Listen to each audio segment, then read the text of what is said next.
दोस्तों, एक बार ऐसुकारी नामक ब्राह्मण जाति भेद के सवाल को लेकर भगवान तथागत सम्यक संबुद्ध से शास्त्रार्थ करने के लिए गया। उसका पहला प्रश्न जो उसने उठाया वह व्यवसाय के स्थायी वर्गीकरण के बारे में था। वर्गीकरण के पक्ष में बोलते हुए उसने कहा कि मैं आपसे एक प्रश्न पूछने के लिए आया हूं। ब्राह्मण 4 तरह के रोजी कमाने के पेशे का विधान बताते हैं। पहला, ब्राह्मणों के लिए दान, क्षत्रियों के लिए तीर कमान, वैश्यों के लिए व्यापार और खेतीबाड़ी, शूद्रों के लिए मजदूरी और सेवा। यदि इनमें से कोई अपना पेशा छोड़कर किसी दूसरे पेशे को करता है तो वह चोरी करने वाले की तरह अपराधी होता है। भगवान, आपका इस बारे में क्या मत है? ऐसुकारी की बात सुनकर भगवान तथागत बुद्ध ने कहा, क्या संसार ब्राह्मणों के इस वर्गीकरण से सहमत है? जहां तक मेरी बात है, मैं इस प्राकृतिक और हानिकारक वर्गीकरण से सहमत नहीं हूं।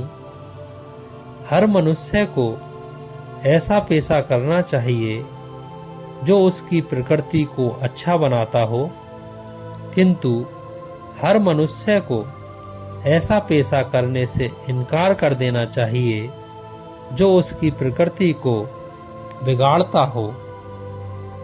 चर्चा का दोस्तों दूसरा विषय जो ऐसुकारी ने भगवान बुद्ध के समक्ष रखा कि मनुष्य के हैसियत का विचार करते समय उसकी वंश परंपरा का भी विचार क्यों न किया जाना चाहिए।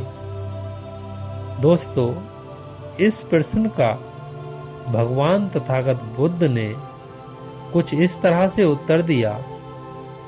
बुद्ध कहते हैं, जहां तक वंश परंपरा के अभिमान की बात है, एक मनुष्य जिस वंश में जन्म ग्रहण करता है उससे उसका नामकरण मात्र ही होता है। न वंश परंपरा से, न अच्छी शकल होने से, न धनवान होने से कोई मनुष्य अच्छा या बुरा होता है। अच्छे वंश में पैदा हुआ भी एक मनुष्य झूठा, चोर, व्यभिचारी और मूर्ख हो सकता है। इसलिए मैं कहता हूँ कि केवल अच्छे वंश में जन्म लेने से कोई मनुष्य अच्छा नहीं होता है। बुरे वंश में पैदा होने पर भी एक मनुष्य इन सभी दोषों तथा बुराइयों से मुक्त हो सकता है। इसलिए मैं कहता हूँ कि केवल बुरे वंश में पैदा होने से कोई मनुष्य अच्छा या बुरा नहीं होता है। ऊंचे आदर्श और सदाचार का महत्व है ऊंचे वंश में अथवा जाति में जन्म लेने का नहीं।